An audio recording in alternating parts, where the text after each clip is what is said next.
performed by various functional units and specialists. It has a well-defined objectives and definite schedule and a set of budget. A, program. B, project. C, activity. D, task. Ayan, B, A. Yung iba parang hindi ata sumasagot. Okay pa ba yung iba? Ayan, B. The answer is letter B, project. Ayan, halos lahat ay tama. Number 2. The role of sectors in development is visualized as that of a flower. Which sector is in the calyx? And by letter B, infra. C, institutional. D, social. C, letter C. Aba, mukhang alam nyo na yung 5 sectoral development, no? Nakapag-RPS na kayo last time. Ayan, so halos lahat ay correct answers. Number 3. This is the document that translate the CDP into programs. Ayan, nabibilis magsumagot. Di pa nga tapos. Yan. Programs and projects and selects those that will be picked by the LGU for funding in the annual general fund. So LDIP, AIP, Executive Legislative Agenda, General Appropriations. So the answer is letter A. Yan. Correct lahat.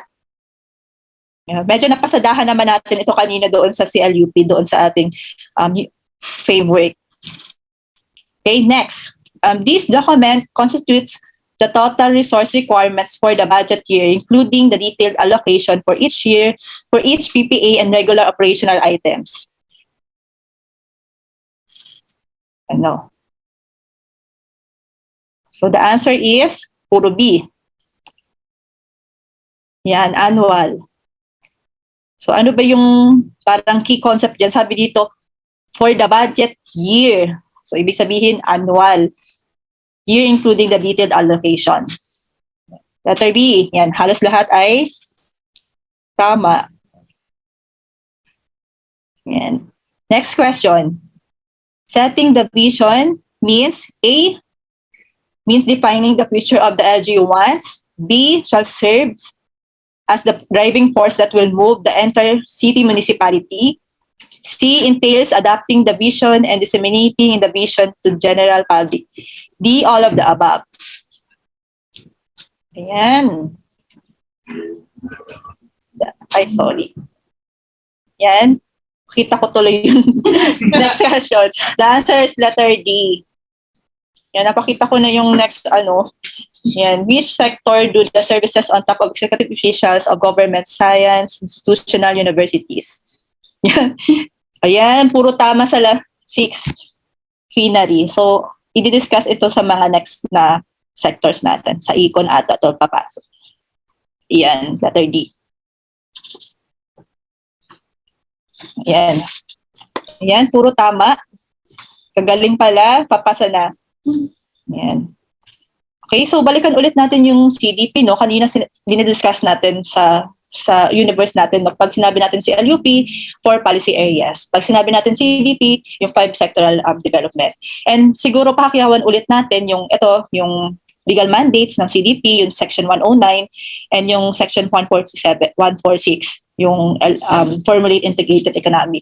So, mapapansin nyo sa slide ko, yung ito, dati ay nasa group din to. So, binabalik-balikan lang natin para yung alignment, no? So, para nire-refresh din kayo. So, pag sa CDP, ito yung mga legal mandates natin.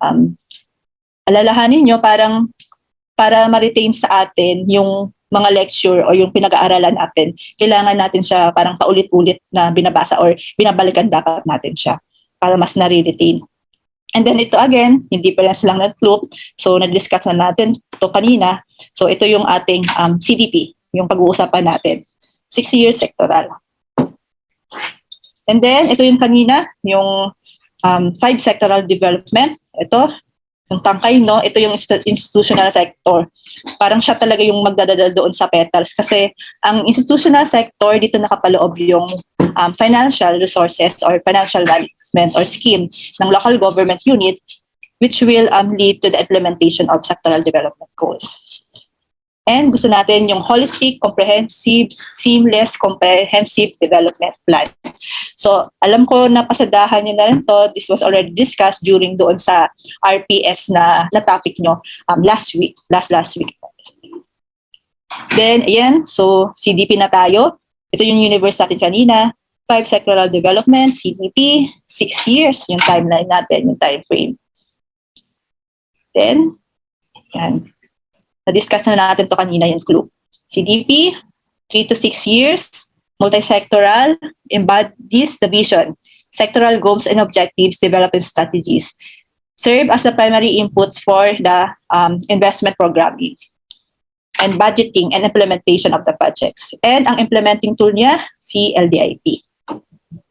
Executive, si Ella, na-discuss na rin siya natin kanina, pero pinapakita lang natin kung saan pumapasok si Ella, yung term-based agenda.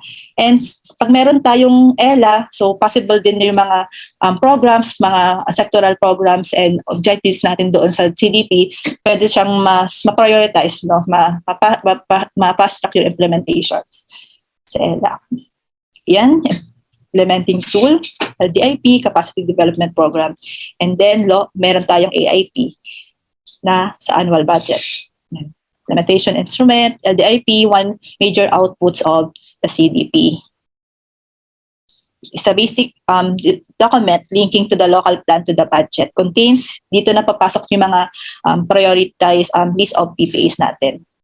Yan. Hindi ko na isa-isahin, na-discuss na natin siya kanina.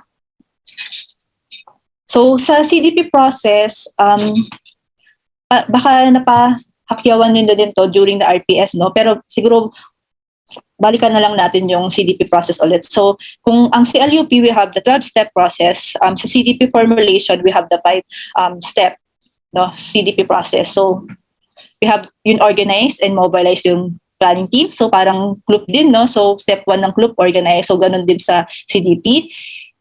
Step 2, ito yung revisiting yung existing plans. Ano ba yung mga existing plans na meron si LGU? And review the visions and mission and sectoral objectives. So, babalikan ulit to. And then, ipiprepare na yung ecological profile.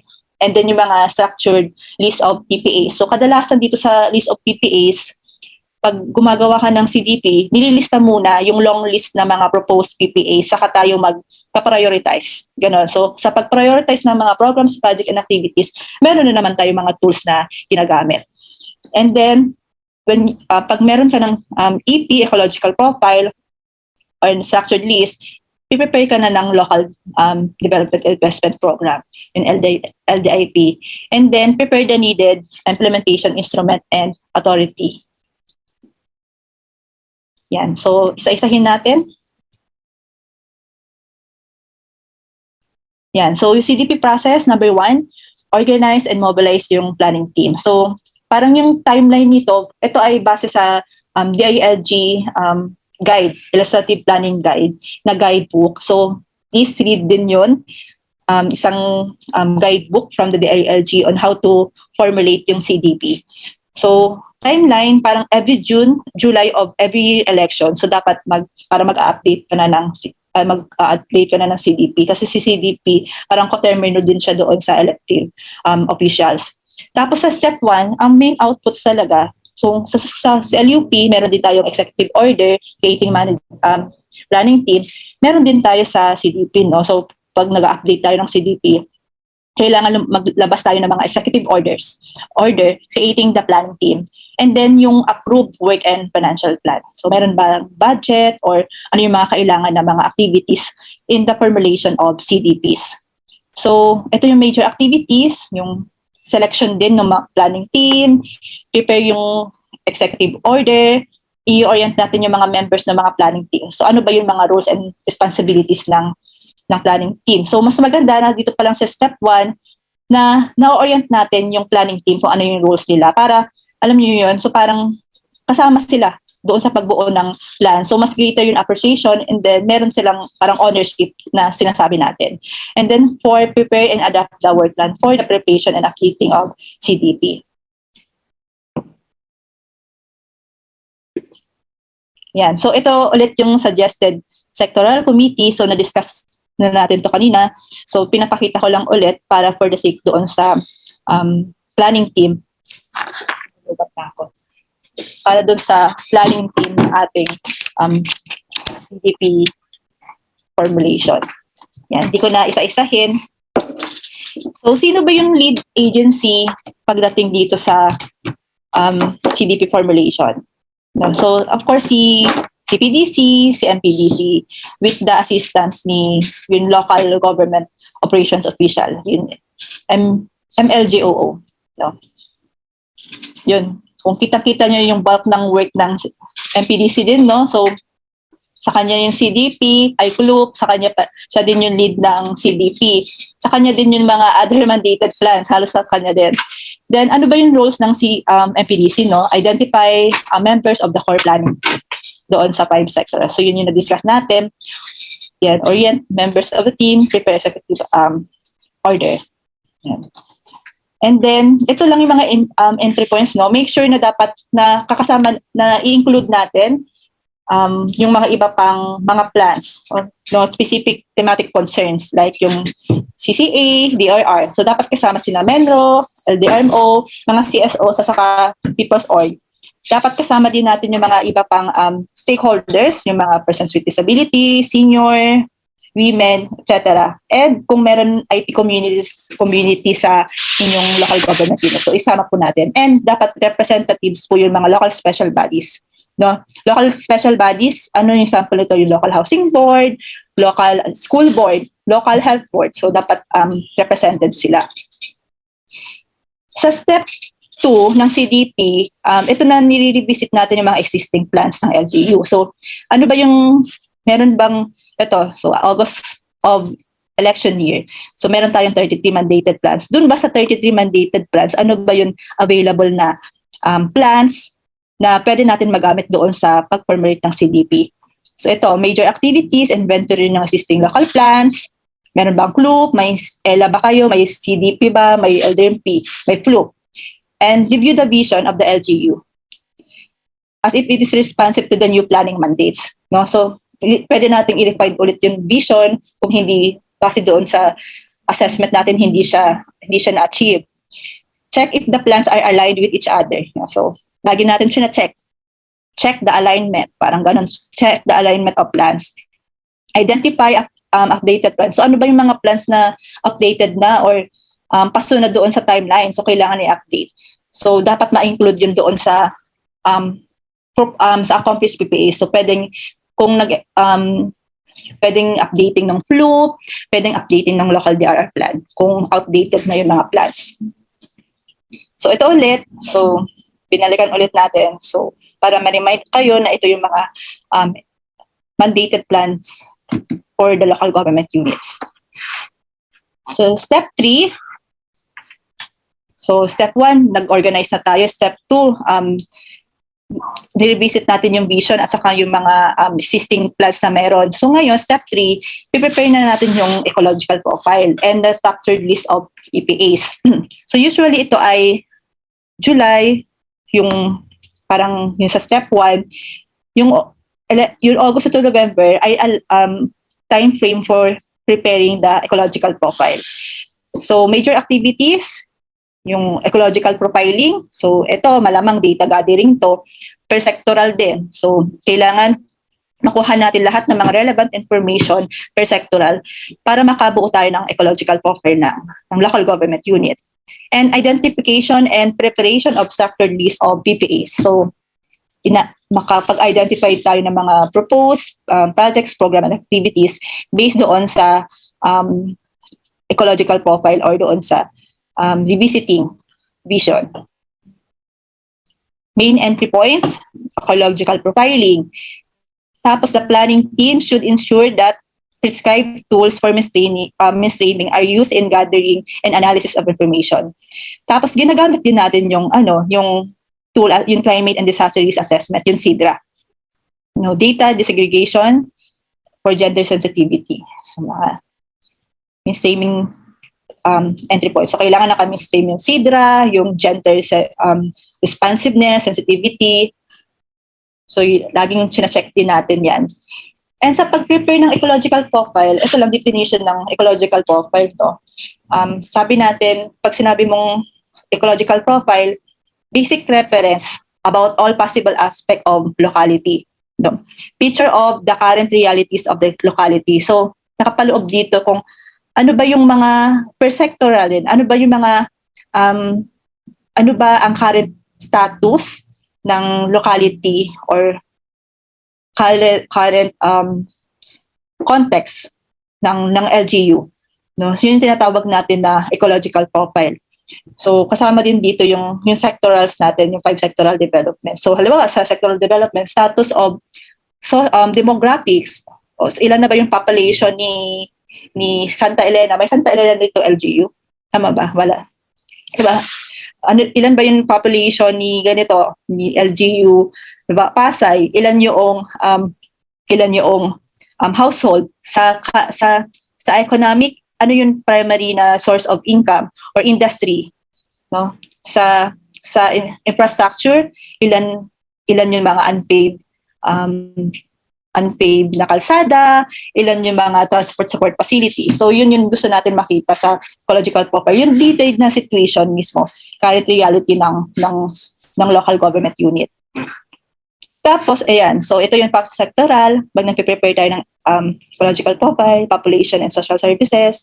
Social, ilan ba yung school-age population? Ilan yung inventory ng schools, health, facilities, sapat ba yan sa total number of population?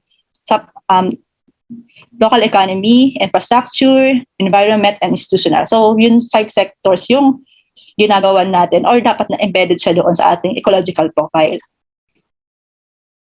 Yan. So, pag sabi natin po physical profile, to understand the territory. Yan. Ano ba yung mga indicators and concerns for physical profile? Pag economic, gusto natin to understand what drives the local economy. So, ano ba yung mga major industry? So, ano yung employment rate? Ano yung employment per industry? Ano yung labor force? Ano yung crop production? Bumababa ba yung crop production or ilan ba yung bumababa siya ngayong taon dahil na pandemic? Or ano ba yung alternative income or industry ng local government units? Madaming nangyari niyan kasi halimbawa sa status ng Puerto Princesa, no, nakareliant talaga sila sa ecotourism. But when pandemic, nung nagkaroon ng pandemic, nawalan ng turista. So meron silang alternative na pinagkukuhanan ng income, which is the agriculture. Pero doon dapat sa status, halimbawa sa economic, nakikita natin yung pag-decline ng ecotourism na industry or yung pag-decline ng mga major crops. Diba? Major crops affecting typhoon. So dapat makita natin siya doon. Yan, sa demographics, o yung population, ano characteristic ng population, madami ba yung young population, independent population, so marami ba yung school age population, madami ba yung independent population, yun yung mga bata at saka mga senior citizen. Yeah. Then sa INSTI, gusto natin na malaman ano yung mga resources as in organization who would develop, implement, and monitor. So dito yung mga LGU as a corporation and government offices, mga partnership, and about financial resources. No? So, kung meron kang PPA, saan kayo natin kukunin yung kaperahan or yung budget for, kung for the project, farm to market road.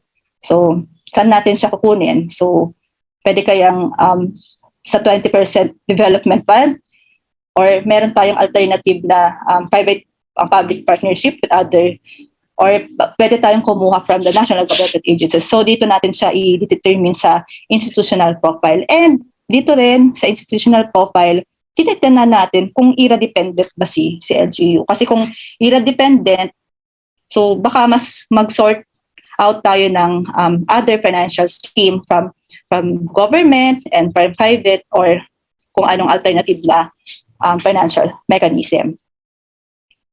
Maraming mga ganun na mga LGUs, mga IRA-dependent.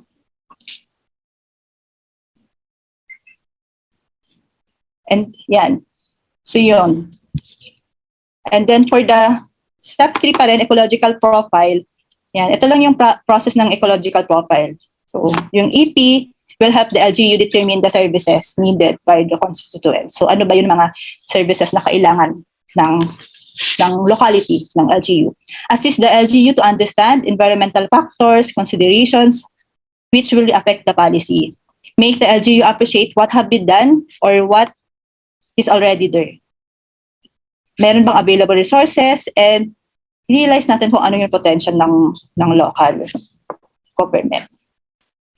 So, ito lang yung process, babalikan natin yung vision, i-determine natin yung current reality base doon sa ating data gathering, yung ecological profiling, gather data, information based on the identified vision, yung 5 descriptors ng sectors ulit, pa-validate natin. So, syempre, dapat lagi tayong participatory, di ba yung isa sa mga approach natin, participatory planning approach. Validate data through consultations and comparisons with data from higher level LGUs.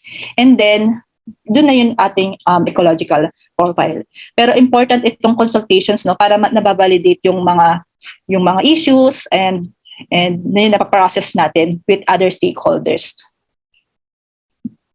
No, so pag may dito tayo sa 2, determining current reality. Sa 3, magdedetermine tayo ng vision reality gap. So coming from dito sa setting current reality, gagamitan natin siya ng vision reality gap ulit. No? And then generating new information and extracting yung parang refined na vision. And then bubuo na tayo ng development indicator system. Then sa 6, pag meron na tayong ecological profile, determine natin yung mga policy options. And then setting goals and then structuring solutions. Yun na po yung ating structured list of PPAs. So balikan ulit natin yung meron tayong ginagamit na LDIS, no, Local Development Indicators. So ito ay isang mga variables used to measure yung progress towards goals. So and mostly parang dapat pag nagse-set tayo ng indicators, hindi yun parang dapat meron tayong numbers or percentage para meron tayong baseline na ginagamit. So hindi yung parang construction of farm to market road. Parang dapat pwedeng construction of ilang kilometers na farm to market roads ba yun, or kung school, ilang napatayo na yung eskwelahan. So dapat meron tayong numbers of construction of 18 elementary school facilities to upland barangays. Kasi para may i-monitor tayo, mahirap kasi na wala tayo sa indicator natin, wala tayong ratios or percentage or numbers. Kasi pagbabalikan natin, wala tayong baseline. Mahirap siya i-measure kung na-achieve ba talaga natin yung desired future natin. Yan, measure of progress.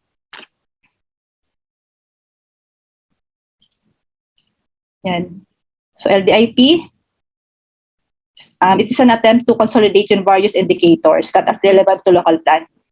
And it is placed to eco-profile from the data information that can be taken from here. So parang kino-call out natin yung mga indicators. Yung nilalagay natin sa LDIP. Yan, indicators for population. So kung maalala nyo, di ba sa vision pa lang, meron tayong elements, meron tayong doon success indicator. So yun dapat nakapaloob sa local development system, LDIP. So lahat ng 5 sectors dapat may mga indicators.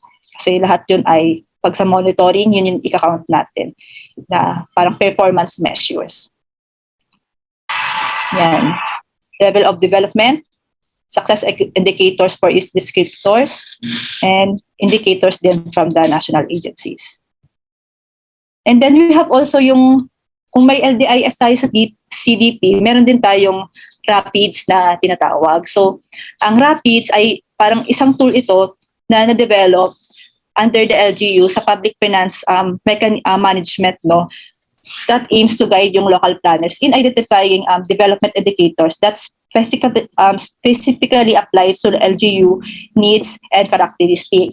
So, ang RAPIDS actually, ito yung mga indicator from the national government and international NGOs, mga institutional, international commitment natin. So, tinitingnan lang natin na dapat naka-align din yung mga indicators natin doon sa mga higher level plans na indicators and mga international commitment. No? So kaya meron tayong tinatawag na rapids para aligned and consistent yung mini-measure natin, no? Na mga indicators. So ito lang yung Venn diagram ng LDIS and rapids.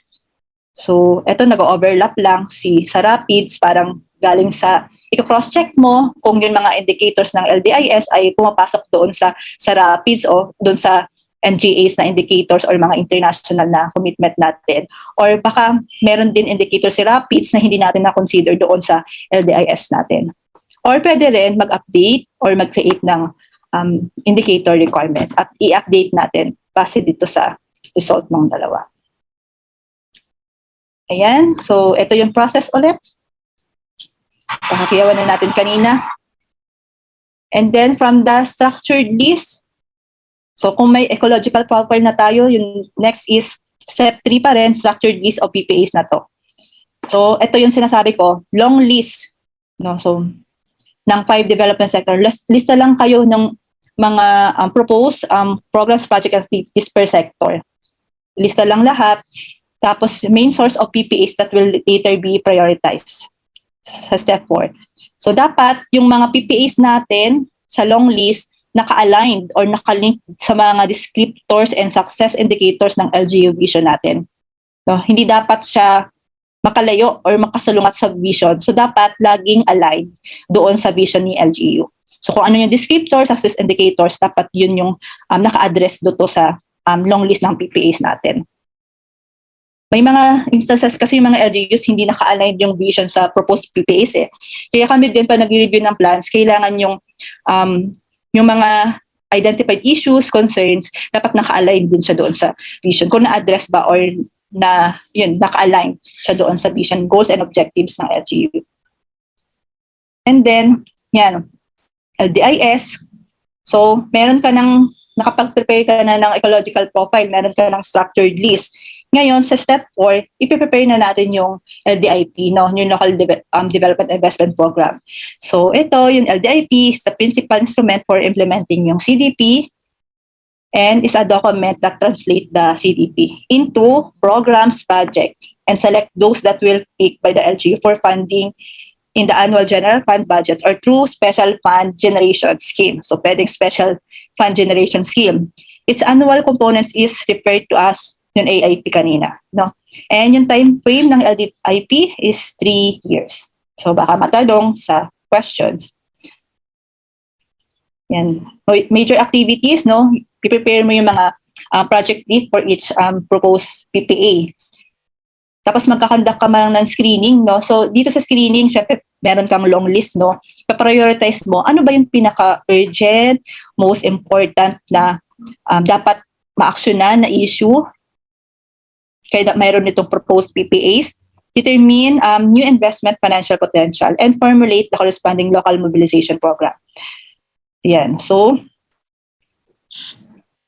prepare LDIP. It's sabi natin projects that are in pursuance to LGU's exercise of its power and affected governments and essential for promotion of general welfare. And dapat naka-align doon sa ating vision, elements, and descriptors. Yan. Yan, ito mga definition lang to, investment program. So, pinakita lang natin, baka matanong sa exam, no, investment program. And then, sa pag-prepare ng Local Development Investment Plan, LDIP, meron tayong LDIP 3 streams, no? Yung stream 1 is involves the preparation of yung rank list. So, meron kang long list, i-rank mo yung priority programs and projects. Stream 2, has to do with determining the available funds. So, meron ka ng rank list, priority PPAs, saan natin kukunin yung pondo. And 3, matching the fund requirements with projected funds available. So, kaya dapat nag-uusap dito si Local Finance Committee kung meron ba talagang budget or saan natin kukunin yung budget. Ayan. So, stream 1, preparation ng rank list. No? So, i-determine natin kung ano ba yung mga rank list natin na mga program. So, meron tayong ginagamit na tool. So, ito yung mga tools in prioritizing programs. So, ito din yung parang urgency test. Didetermine natin, ito yung pinaka-urgent kasi ito yung wala tayo. Ito yung kailangan ng locality or ng LGU natin. Meron tayong resource impact matrix and conflict compatibility, complementarity matrix. And ginagamit pa rin natin yung GAM doon sa pag-rank ng PPAs. So, importante when we prioritizing the programs, dapat kasama din yung mga iba't ibang stakeholders at yung core and expanded planning team. So actually, pag napaprioritize na lang project, pwede rin naka-separate group halimbawa, local CSOs, POs, transport group para makita natin yung ano yung disparity doon sa kanilang choice of priority projects. So, pag ginamit mo to, madidetermine mo kung ano yung rank list na programs. So, ano yung lalabas na priority programs and projects ng LGUs. Sa stream 2, yung determining yung mga investable funds. So, ayan, based doon sa rank list, halimbawa meron kayong 10 priority programs, tapos ihanay-hanay mo pa yan. Yung iba po yung ginagawa parang phase 1, phase 2, phase 3. And the public projects that an LGU can finance depends on the following. Pwede nyo bang makuha doon sa revenue level ng LGU?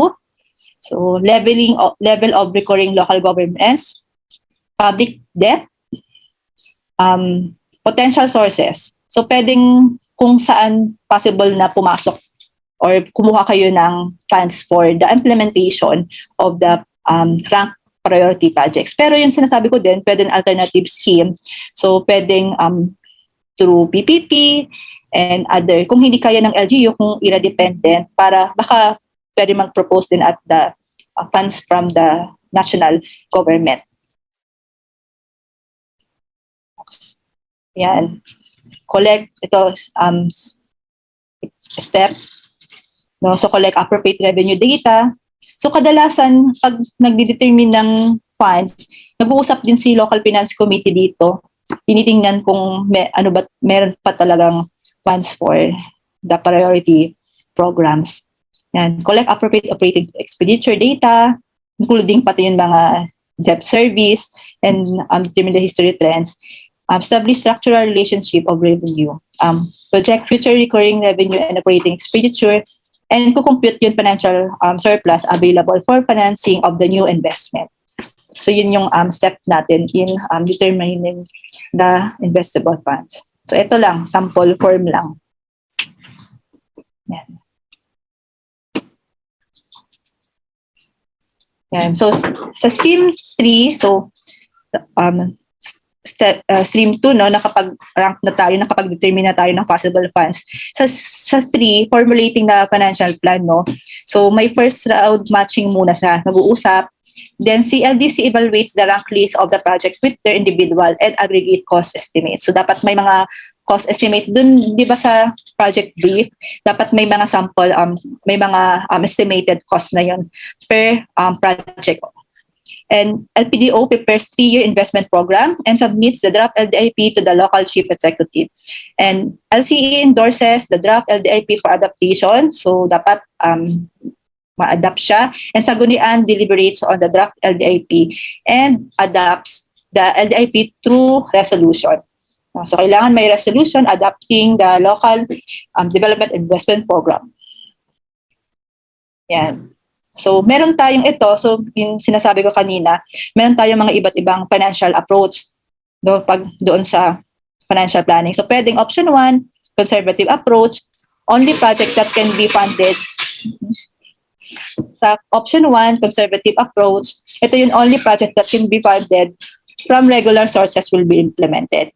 Parang baka doon sa regular income ng LGU, pwede siyang mapasok. Development approach, ito yung the short list of projects taken to final and additional fund sourcing will be have to done. Tapos, pragmatic, ito yung combination ng two. So, pwedeng conservative and development approach yung sa financial scheme natin. Yan. So, pinapakita lang natin ulit dito yung process ng LGU financing option. So, LGU, ito pwedeng IRA, pwedeng sa local revenues, tax, no, ng LGUs kunin. Pwedeng sa mga official ODA, pero grant or utang. Pwede sa private, sa ODA pwedeng direct loans, bilateral. And financial scheme, ito yun sa build operators, where ito papasok yung procurement or yung PPP. Yan. Borrowing credit financing. Yan, public and private. Yan. So yun yun pwedeng financial option ng LGU. Then after the approval of CDP, syempre, it's time to implement the LDIP. At saka yung LDIP, 3 years, ito yun ay dapat, yun din yung magiging basehan doon sa ating AIP, yung Annual Investment Program. And then, i-monitor natin yung mga indicators na nakalagay doon sa LDIS natin, aligned with the RAPIDS. So, evaluation, hindi lang monitoring, evaluation. So, halimbawa, naka 6 years na, gusto natin malaman kung may impact talaga yung ginawa natin CDP sa sectors, no? Sa mga sectoral. Yan. So, monitoring and evaluation. So, in the universe, pinapakita ko ulit yung ating parang framework, no? So, we have discussed yung comprehensive land use plan, policy areas, yung 12-step process. So, medyo hinimay-himay natin yung process. And then yung multi-year sectoral plan, CDP. 5 sectorals. And then yung 5 CDP process. No? And tandaan po natin ito, mga corresponding year. Ayan. So, please read yung DILG, Local Planning Illustrative Guide natin. So, meron din tayong CDP, parang CDP guidebook ng DILG. So, basahin nyo rin yun. So, madami din lumalabas dito. Always remember, yung 45% ay planning process. Ayan. Ayan. So, siguro additional, yung CLUP guidebooks, Rationalized Planning, RA 7160, the National Framework for Physical Framework Plan, UDHA 7279, and then the CLUP guidebook, including yung supplemental guideline, no, ng mainstreaming CCA and CIDRA and CLUP. Yan, references. Ayan. So, that's all for my presentation. Medyo nag-exceed tayo ng oras, pero mahabang process din kasi talaga yung CLUP and then yung CDP. So, kailangan medyo himay-himay natin, but what I have discussed is parang yung mga salient points or key concept on the formulation of CDP at saka CLUP. So, yun, madaming dapat basahin and madami dapat aralin, madami dapat balik-balikan for review. Ayun. So, thank you and baka may questions pala. Hello.